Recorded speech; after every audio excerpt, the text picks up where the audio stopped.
মিঠা নাম অতি প্রিয় নাম যিশু নাম মধু নাম মিঠা নাম অতি প্রিয় নাম যিশুଙ୍କ নাম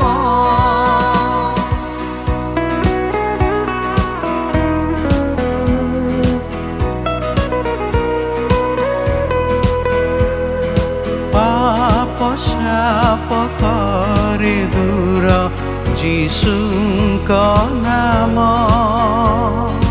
ସବୁ ଭୟ করে ଦୂର ମୋ ଯୀଶୁ ନାମ। প্রিয় শ্রোতা বন্ধু, প্রভু শ্রীখ্ରୀষ্টଙ୍କ ପ୍ରେମମୟ ନାମରେ ଆପଣଙ୍କୁ ଶୁଭେଚ୍ଛା।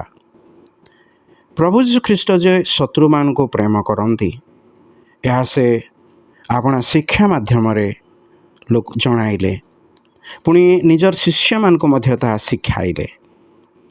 ଲୁକ୍ ଲିଖିତ ସୁସମାଚାର 6 ଅଧ୍ୟାୟର 27 ପଦରୁ ସେହିପରି କହିଲେ,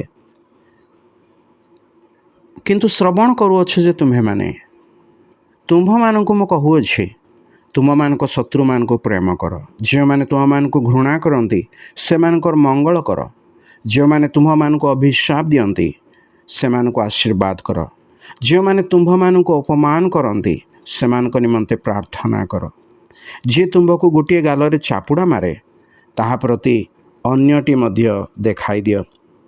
ପ୍ରଭୁ ଶ୍ରୀଖ୍ରୀଷ୍ଟ ଏହିପରି ପ୍ରେମମୟ ଯେ ସେ ଜଗତର ପ୍ରତ୍ୟେକଙ୍କୁ ପ୍ରେମ କଲେ ଓ କରନ୍ତି, ତଥା ସେ ଏହା ଆପଣା ଶିଷ୍ୟମାନଙ୍କୁ ମଧ୍ୟ ଶିକ୍ଷା ଦେଲେ। ଯଦିଓ ଲୋକେ ବିରୋଧ କରନ୍ତି, ତଥାପି ତାଙ୍କ ଅନୁଗାମୀମାନଙ୍କୁ ସେ ଆଜି ମଧ୍ୟ ଶିକ୍ଷା ଦିଅନ୍ତି ବା କହନ୍ତି ଯେ ଯେପରି ସେମାନେ ଶତ୍ରୁମାନଙ୍କୁ ପ୍ରେମ କରିବେ। ପ୍ରଭୁ ଯୀଶୁ ଆପେ ଏହା ନିଜ ଜୀବନରେ ମଧ୍ୟ କରି ଦେଖାଇଲେ। ଯେଉଁମାନେ ତାହାଙ୍କୁ କ୍ରୁଶରେ ଚଢ଼ାଇ ହତ୍ୟା କଲେ, ସେମାନଙ୍କ ନିମନ୍ତେ ସେ ପିତା ଈଶ୍ୱରଙ୍କଠାରେ ପ୍ରାର୍ଥନା କରି କହିଲେ, ହେ ପିତା, ଏମାନଙ୍କୁ କ୍ଷମା କର, କାରଣ ଏମାନେ କ'ଣ କରନ୍ତି ତାହା ଜାଣନ୍ତି ନାହିଁ। ପ୍ରଭୁ ଶ୍ରୀଖ୍ରୀଷ୍ଟ ପ୍ରେମମୟ ଓ କ୍ଷମାମୟ ଅଟନ୍ତି। ସେ ଈଶ୍ୱରଙ୍କ ପ୍ରେମ ଆମ୍ଭମାନଙ୍କ ପ୍ରତି ପ୍ରକାଶ କରିବା ନିମନ୍ତେ ହିଁ ଏହି ଜଗତକୁ ଆସିଲେ। ଆପଣା ପ୍ରାଣ ଦାନ କରି ନିଜର ପ୍ରେମକୁ ସେ ପ୍ରଦର୍ଶନ କଲେ।